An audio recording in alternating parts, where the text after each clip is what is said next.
He used to make me laugh like almost nobody else could make me laugh. He was, in person, at least as funny as he was in his stories. The humor in his stories is something that I think people don't sufficiently remark. They tend to treat him, critics tend to treat him in a very somber way. I'm quite surprised when people don't realize that he's funny. I think that no one ever left a reading that Carver gave without realizing that he was funny. But on some level, I think often because he was dealing with very emotional and very serious subject matter, people were reluctant to laugh until they knew they might laugh. And he was a great listener, very sympathetic, and he'd make all those kind of old lady noises when he listened, and he'd shake his head and say, "No, I don't believe it," and he said that, and I mean all that stuff people say over the back fence, you know, and he wasn't putting it on. That's the way he talked, and that's the way he was, but. My God, people would just spill their guts to him. It was unbelievable. Then later, he'd be absolutely ruthless about using anything he heard at all. You want to be awful careful what you said around him.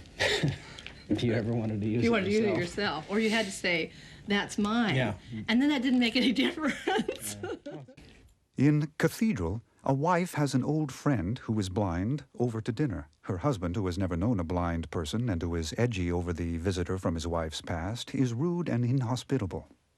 Inspired by a TV show about cathedrals, the husband helps the blind man draw one. As they draw, the husband closes his eyes so he can feel what it is like to see from the dark.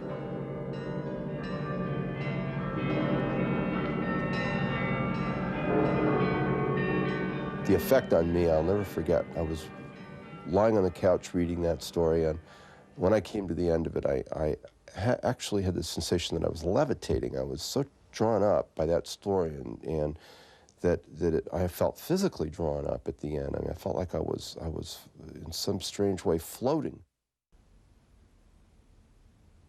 The last story that Carver wrote is based on the death of Anton Chekhov, who had become Carver's spiritual mentor. This doctor sees that Chekhov is dying, and he says something to Olga Knipper, Chekhov's wife, that they better send for some oxygen. And Chekhov, who's a doctor himself, says, "Don't bother, you know, by the time it arrives, I'll be a corpse," and just kind of turns over on his side. And the doctor then goes to the telephone and calls for a bottle of champagne and brings up this bottle of champagne, and the waiter pours the 3 glasses, and Chekhov takes a drink of the champagne and then just turns, he just says, "Oh, it's been a long time since I've had champagne," he says. And he just turns over on his side and he dies. In his short story, Errand, Carver tries to render Chekhov's experience of dying. He had been through many, many drafts, and he said, "I just don't know how to get out of this story." And I had seen a draft or two by then, and I was empathizing with his waiter character, and I said, "You know, that waiter is going to be looking down, and you know what he's going to see? He's going to see that cork that has popped out of the champagne." I think the ending is involved with his response in character to that cork, and that he's going to bend down to get that, and we're going to know something from that gesture and that action. But at that moment, the young man was thinking of the cork still resting near the toe of his shoe. To retrieve it, he would have to bend over, still gripping the vase. He would do this. He leaned over.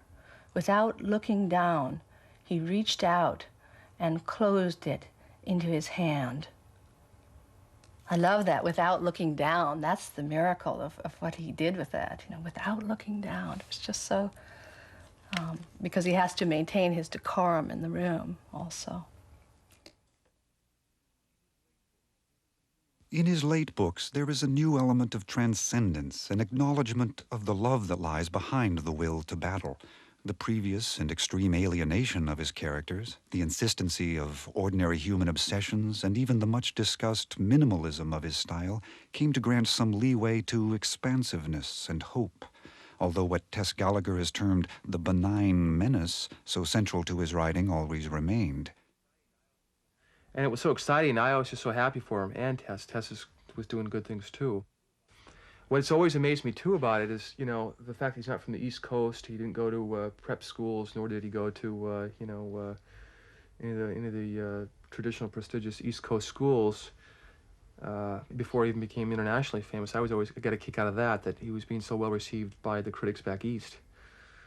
You know, and then once things got going internationally, he covered the New York Times Book Review and be translated by the French and Italians and not just the Western European languages, but, you know, Japanese and I think, Arabic and it's just amazing, really. I mean, I just never thought this would happen, that his work would be so well received. It was really, I think, his book, what we talk about when we talk about love, landing on the front of the New York Times Book Review and getting the kind of appreciative review that it did, that got him a lot more readers, but that also was an indication that the publishing powers in New York were shifting their ground, too. They were shifting to accommodate good people who were out there.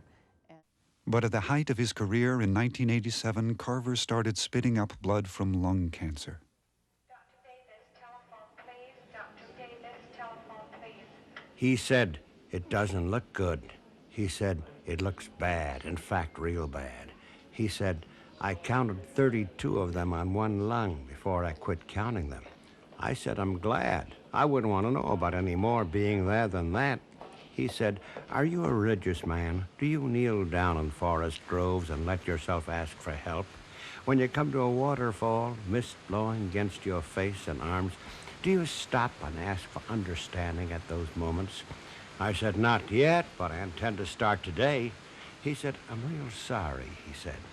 "I wish I had some other kind of news to give you." I said, "Amen." And he said something else I didn't catch, not knowing what else to do, not wanting him to have to repeat it and me to have to fully digest it. I just looked at him for a minute, and he looked back. It was then I jumped up and shook hands with this man who just given me something no one else on earth had ever given me.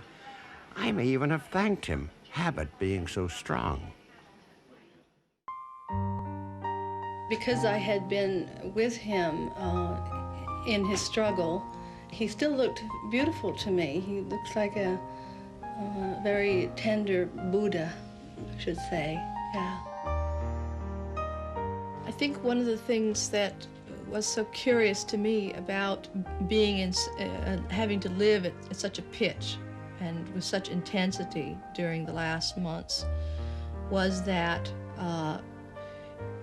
we just couldn't keep the death in front of us all the time. Life was stronger. So that those times tended to be kind of isolated pauses, times when we would just, you know, cry together or just sit and remember that we were wealthy and what had happened to us, you know, and that our relationship had grown and all the wonderful things that had happened to his writing and what he had helped happen for literature in this country and really all over the world. And we celebrated that verbally, you know, because the verbal realization of these things is so important to people who are writers.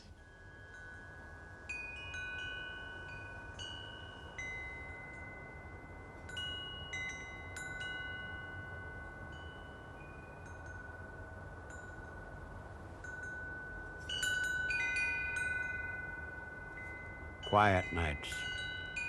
I go to sleep on one beach, wake up on another. Boat all fitted out, tugging against its rope.